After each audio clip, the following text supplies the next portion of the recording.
Hello and welcome to my review of the Warhammer Age of Sigmar Warcry Ogroid Myrmidon. And what a lovely model he is too. This model will set you back £25, and if the two upcoming monsters are going to cost £25 too, then that's going to be okay with me. I think it's an alright price for a monster sized miniature. You've got the Mind Stealer Sphinx coming out and the Ogroid Crusher. They're not coming out next weekend though.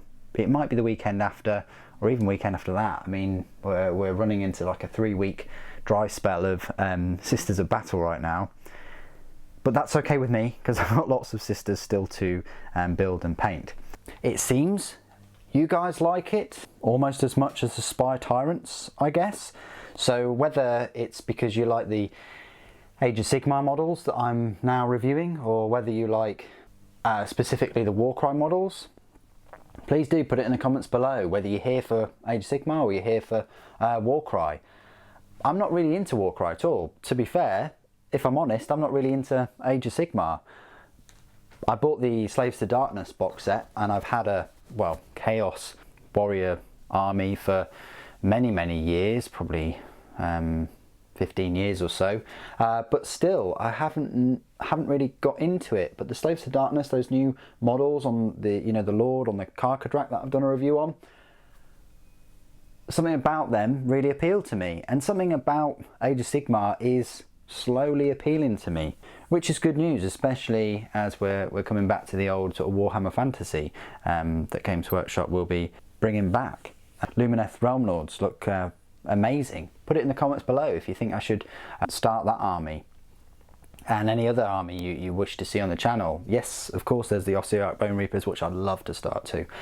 Anyway, this video isn't about me rambling, it's about the Ogroid Myrmidon. And yeah, guess what? You can use this Myrmidon in your Slaves to Darkness force. It's the main reason I got it, not because of Warcry, it's because of the Slave to Darkness. Let's move on to the review itself. I do like this model a lot. I would go as far to say that this is my favourite out of these three new monsters. The Sphinx is lovely, the Crusher is lovely, but this is definitely my favourite. It reeks of chaos, reeks of Slaves to Darkness, maybe even Khorne. Possibly you could paint it in sort of a Khorne demon colour. Maybe you could have it as a demon prince. Yeah, you possibly could. I certainly don't think it would look out of place next to a Chaos Space Marine, or for that matter just a normal Chaos Warrior. There are many similar aesthetics to this model that synergize well with other models in kind of the Chaos ranges. Anyway, that's almost like a size comparison right there. So what I'm trying to get at is, I think that this should be marketed more on Slaves to Darkness. I don't think it can be used in any other force, correct me if I'm wrong, but you can use it in Warcry, and it says Warhammer Age of Sigmar. I don't have any other Chaos books, I only have the Slaves to Darkness book, so my experience is that it can be used for that army and Warcry. But to me, as a newcomer, I'm a newcomer to Warcry, and yeah, technically I'm a newcomer to Age of Sigmar. To me, I think it should be advertised more on the box, and Games Workshop do advertise other models better for use in other game systems. Blackstone Fortress is a classic example, and I just wish that in Warcry they did the same for Age of Sigmar models, and specifically Slaves to Darkness models. Anyway, that's the box. It will cost you £25. They don't give you a painting guide, but there is a painting guide in the back of the instruction book right here. Tells you how to get that lovely skin, the rat skin flesh and the Agrax Earthshade, and how to get the red on the cloths. It takes you about 20 minutes, half an hour if that, with a bit of preparation. It comes on 13 pieces. Very quick model to build, good instruction book, but like my little pursuit of perfection, I wish that they had the Slaves to Darkness Battle Tome rules on here. They have the Warcry, yes, it's advertised as a Warcry product, but would it be that much more of a hassle to really include a Slaves to Darkness battle tome or rules. I mean, crikey, they do that with 40k, they do that with Battlestone Fortress. You have duplicate rules in there. It's possible, you know, and if they did that more and they advertised it more, they'd definitely sell more. I can't see why it would be out of their interests. Anyway, you get this little Warcry card. You've got a load of digits and things. I'm guessing one's move, I'm guessing one's melee. Without being into Warcry, it's hard for me to just decipher these things. I mean, you type in Warcry on Games Workshop's web store and you get the Warcry Starter Collection, which is a whopping £92. Comes with some scenery, comes with a core book. It's quite a high entry price for a game that doesn't include any miniatures, any forces. There's also some kind of Tome of Champions, which is £20 for 2019. The rules, the core book is £25 itself, and the battle plan cards are £12. You got Monsters and Mercenaries, which is £15, which you'll need if you want to decipher what any of these things mean. You've got the abilities listed on a card and also on 7 other cards in different languages. I don't know how many pages the Warcry core book is. Somebody can put it in the comments below, that would be great. But it doesn't say in the product listing either. So if you want to use this model to its full effect and you want to start Warcry, you're going to have to get that £25 book and possibly even the Monsters and Mercenaries book too.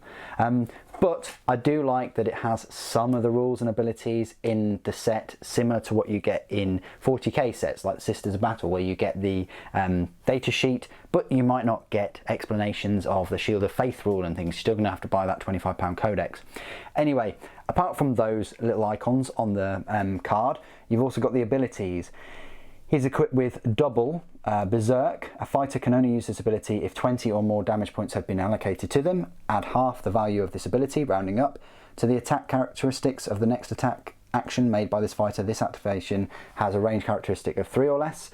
Triple Arcane Fury. Until the end of this fighter's activation, add the value of this ability to the damage points allocated by each critical hit from attack actions made by this fighter that have a range characteristic of 3 or less. And Quad Blood Marshal. Pick a friendly fighter within 4 inches of the fighter using this ability. Allocate 1 damage point to that fighter.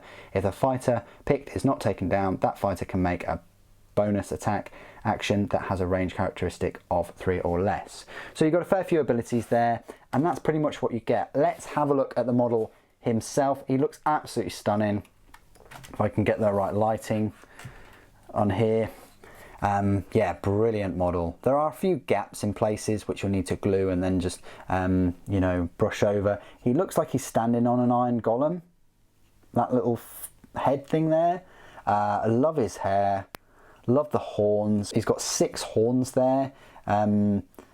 Yeah, very, very decent. It's got these tips, these metal tips on the horns too. It's got this bit of a goatee.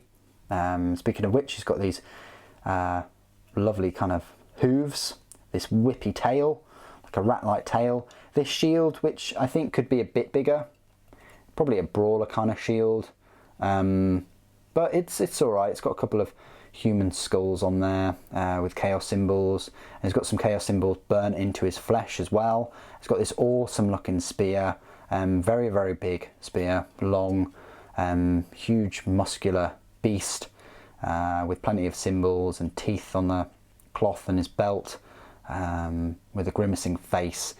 Excellent, excellent model. I really do think that you could use this as a demon prince and people wouldn't be too upset.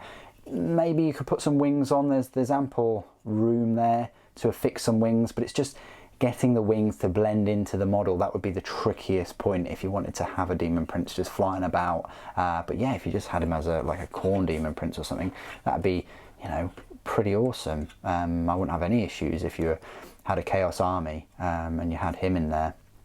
He just reeks of chaos to me, more than the other two, more than the Sphinx and the Crusher as well. This model definitely speaks more Age of Sigmar and 40k to me than the others. Okay, that's the detail of the model. Let's have a look at some size comparisons now. I haven't built all of the Spire Tyrants. I've just kind of run out of time a little bit, but I have built a few of them. So there's the Bestigor. So these are the larger Spire Tyrant models here. I haven't got rid of any of the mould lines either. I've just quickly glued them together. But you've got this guy, this headhunter, it's the executioner. That's how he holds up. The Bestigor, which I think is probably the tallest model out of them. That's his size. And the champion as well. Awesome looking Chaos Champion too. So there you go. Next to some 40k models. Well, actually, if you're going to be using him in Slaves to Darkness, it might be worth just showing him next to a warrior, a knight, and the lord on a Karkadrak. So here's the big lord on the Karkadrak. As you can see, let's just move them out of the way. We don't need them anymore. So if we just sort of give you a little bit of a size comparison there. So yeah, the Lord is definitely taller, but you know, definitely looks awesome, you know, on the battlefield, these monsters.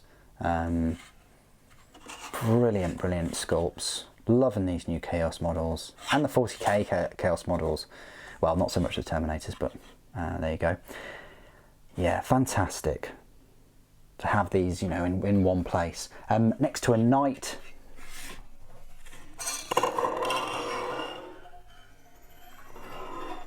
Oh, had a little tipsy-turvy.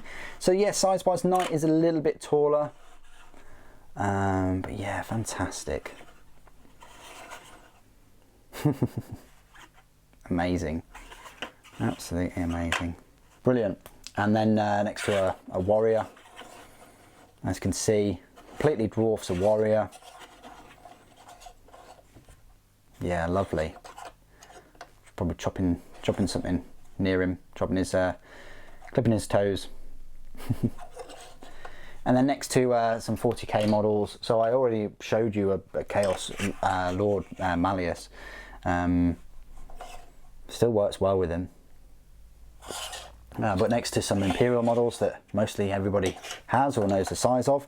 So next to a normal Space Marine, yeah, Space Marine barely comes up to his chest. And a Primaris, even a Primaris is kind of dwarfed by him. Goes up to his chin maybe.